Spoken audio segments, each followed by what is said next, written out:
Sportland on maailm neile, kes soovivad olla esimesed.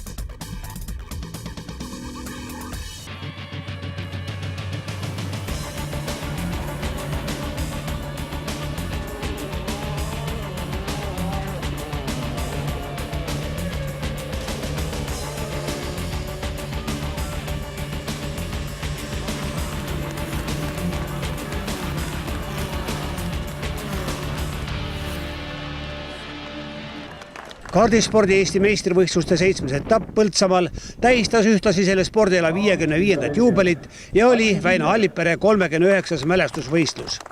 Kuningamäel lehvisid 6 riigi lipud ja uudistamiseks olid välja pandud retrokaardid, mis selleks päevaks kenasti üles vuntsitud.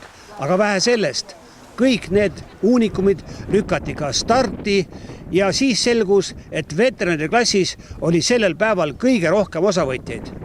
Üks nendest oli viimane eestlasest NSV Liidu meister Mart Kõõra.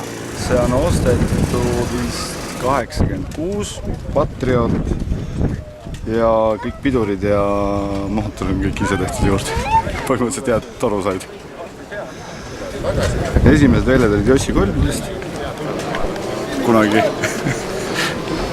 ja viimane võistlus oli 91 siis selle kaardiga. Nii retrokaardid kui kõige nooremad said kihutada veel kuival rajal. Hilisemad sündmused kulgesid juba vaheldumisi vihmas ja päikeses. Kadettklassi esikolmikus olid Robin Kalam, Hugo Rajamets ja Meril Peldes. Mikroklassis omakorda Joosep Planken, Mark Dubnitski ja Richard Viigisalu. Mikrode finaalis sõideti vaid 7 ringi, siis tuli võidusõit padu vihma tõttu lõpetada. Miniklassis oli eelsõitudes valitsenud Oskar Männamets. Finaalis tuli libedal rajal kõige paremini oma kaardi valitsemisega toime aga Erik Evestus. Alustades tagasihoidlikult stardikohalt oli ta lõpuks kindel võidumees. Väga hea sõit ja sain hea stardi ja pärast kui tõusin liidriks, siis sõitsin rahulikult, et spinni ei teeks. Ega see libedal rajal ei olnud kõige kergem sõita? Ei olnud kõige kergem, ei olnud kõige raskem ka. Mastersklassis oli eelsõitude 3 kiiremat 3 erineva riigi võidusõitjad. Finaalis surusid end esikolmikusse aga 2 lätlast ja 1 eestlane. Kõik finišis 1 sekundi sees. Priit Sei leppis 2. kohaga. Peab rahule jääma, et ega siin ei olnudki, see oligi loterii allegrii, et kuidas kellegile. Sa ikka valvarsite seal tihedalt selja taga, et kui tekib pisemgi võimalus, oleks nõelanud. No täpselt nii see oli, et ma olin kohe valvel ja kui ta oleks eksinud, siis ma oleks ta ära võtnud, aga ei, lätlane on kõva vend, selles mõttes ta on nii palju sõitnud ja tal võistluskilomeetrid sama palju kui mul, et mul ei ole talle mitte midagi ette heita, et tubli sõit, tema seekord võitis, võitjatele au. Teenisite käest kiitused, hoidsite lõpuni nii-öelda pressi all. Jaa, täpselt, et seda tuli pärast lõpus mainima, et oli tugev press peal ja ega ma muidugi mingisuguseid soodustusi talle teha ei tahtnud ja seekord siis niimoodi. Rotak seenior ja juunior olid rajal lainelises stardis ja eelsõitude valitseja oli olnud Ragnar Veerus. Finaalis tegutses seeniorklassis väga enesekindlalt Erich Küün, kes ka etapivõidu võttis, 3. koha sai Aivo Parts. Oli küll päris põnev, äparduse pärast kaotsin kohe esimese koha algul ära, et algul oli ikka väga närvis olek, et ma olin päris vihane seal taga, et mööda ei saa niimoodi. Aga õnneks üks kurv läks mul veits liiga julmaks ja siis tänu selle isegi ma sain mööda, et kõik läks lõpus hästi. Tundus kõrvalt, et sul oli ikka kannatust seal taga oodata. Mul oli see jama, et ma lihtsalt ei tahtnud üle pingutada, et pärast oleks veel kaugemale läinud, oleks veel hullem olnud. Täna oli lihtsalt, oli finaalis kiirem, midagi polnud teha ja sai pressis mööda ja sõit seest ära. Ilusti sõitis, midagi pole öelda, lihtsalt endas pettunud. Kas võib ka nii öelda, et see kuiv rada on sulle rohkem meele järgi või? Alati on olnud ja oli täna ka, aga jah, tuli märg ja midagi polnud teha. Aga teinekord ütleme niimoodi, et kaotus õpetab rohkem kui võit isegi või? No tihti peale aga ütleme, et eks punktid on tähtsad ja kui midagi kokku tahad saada, siis tuleb ikka olla eesotsas kogu aeg. Juunioride arvesse näitasid alguses head hoogu lätlane ja soomlased, aga finaalis tõusis Karl Sei koguni üldarvesse 4. ja loomulikult oma klassi kindlaks võitjaks. Väga raske oli mööda sõita, sest vihmaga see on suht sisetrajektoor ja ta ainult kattis. aga oskasid kõige otsad nii-öelda kätte saada? Jaa, veits lükkasin tagant, sain karistuse 5 sekundit, aga sõitsin 8 sekki eest ära, enne kätte ei olnud midagi. Põhimõtteliselt, kuidas see libedaga sõit klapib sulle? Mulle meeldib, endale meeldib. Kas võidusõitja peab oskama mõlema ilmaga sõita? Jaa, kuivaga ja vihmaga mõlema. Start on antud. X30 juuniorklassis oli Kuningamäe rajal täielik valitseja Rimmo Kadapik, kes oli võrdselt kiire nii kuival kui märjal rajal. Finaalis kihutas ta nii kindlalt, et põhirivaal Jan Kalmelt lõpuks hoopis rajalt maha tuli. Rohkem eestlasi poodiumile ei jõudnudki. Ma arvasin, et vihmaga mulle väga ei sobi, aga tuli välja, päris hästi tuli välja vihmaga siin. Jan Kalmet istus seal tuules, aga tema ei tulnud vihmaga täna üldse toime. Ei tea, mis tal juhtus. Kuivaga ta oli päris hea ja eelmine aasta oli, või kevadel, kui siin oli meil sõit, oli ka vihmaga päris normaalne. Sa seda paremat ringi ajaga püüdma ei läinud? Mul oli vaja rehviga säästa, et ei läheks üle ja ei hakkaks libe. See oligi juba isa poolt sulle antud selline plaan, jah? Jah. X30 seeniorklassis oli eelsõitude valitseja Siim Leedmaa. Finaalis oli aga kiiruse poolest selgelt üle juba Jakob Oja, kes tiimikaaslaste eest lihtsalt ära sõitis. Kaspar Korjus oli märjal rajal Leedmast veidi kiirem, kuid teisele kohale tõustes ta Jakob Ojale siiski lähemale ei jõudnud.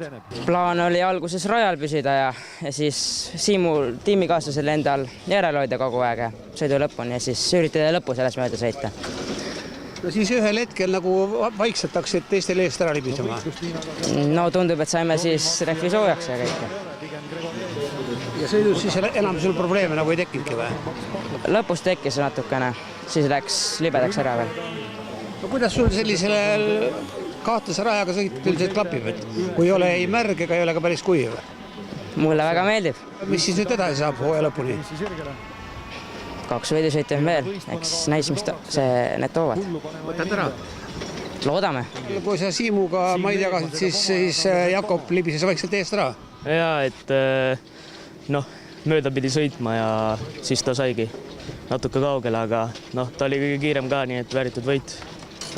Siimuga oli teil tükk aega seal maid vaja jagada?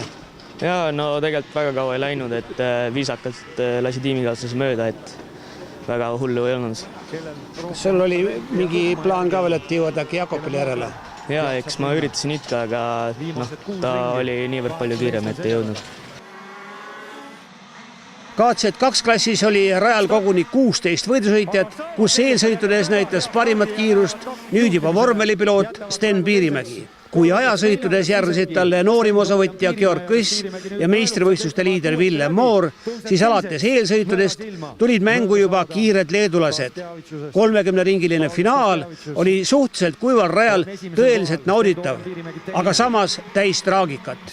Juba 7. ringil katkestas bensiinipumba rikke tõttu Villem Moor. 18. ringil purunes Georg Kõssi kaardil kett ja seda väga healt positsioonilt. Kahju. Samuti pidi katkestama kodurajal sõitnud Kaspar Kallasmaa. Sten Piirimägi ja Mattias Rass olid lõpuks need, kes Leedu-Eesti maavõistlust pidasid. Sten Piirimägi ründas visalt leedulast ja lõpuks see möödasõitel ka õnnestus, väärt võit, mida hindas kõrgelt ka leedulases konkurent, kes lõpuni Steni tuules püsis. Leedulane tegi sulle stardis selleks üllatuse, sina oled ju tuntud hea startija. Jaa, me võtsime välimise stardikoha, aga selle ajaga, kui me jõudsime soojendusringi ära teha, siis kuivas seest ka ära ja nii ta läks. Selle võrra läks sõidu algus sinu jaoks põnevaks? Kindlasti põnevamaks, aga raskemaks kindlasti. Aga leedulasest, kui sa tast lahti said, siis ta enam sulle tuulda ei jõudnudki? Ei jõudnud aga ta oli kogu aeg äkki umbes sekundi lähedal, et ma enam-vähem püüdsin seda hoida, aga see Põltsamaa rada on füüsiliselt kindlasti kõige raskem Eestis, et oli päris raske. Korralik finaal ühesõnaga? Kindlasti. Üldse sellised rajaolud, et kas on nüüd see kuiv joon või ei ole, et tegelikult oli huvitav. Kohtunikel oli aga selle lahingu kohta oma arvamus. Piirimaa ajale tuli 5 karistussekundit, mis jätsid lõpuks 4., aga samas tõstsid Mattias Rassi teiseks. Mul oli rehvidega probleeme. Lõpupoole kulusid rehvid väga tugevalt ära ja siis pidin hoidma ja väga närvis olin, aga lõpuks ikkagi suutsin ära hoida. Kuidas sul füüsis vastu pidas? Füüsis on hea, olen trenni teinud aasta läbi. Suvehel pole jõudnud väga palju, nüüd peab uuesti hakkama tegema. Kas teil ütles, et see Põltsamaa rada on üks raskemaid? No eks ta ole raske, pidamine tekib siin üldiselt hea, aga on ka raskemaid. Kas sõidad Eesti meistrivõistlused lõpuni nüüd? Jaa, mul tulen Aravetele ka kohale. Eesti meistrivõistluste 8. ja 9. etapp sõidetakse 2 päeval, 16. ja 17. septembril Aravete kardirajal.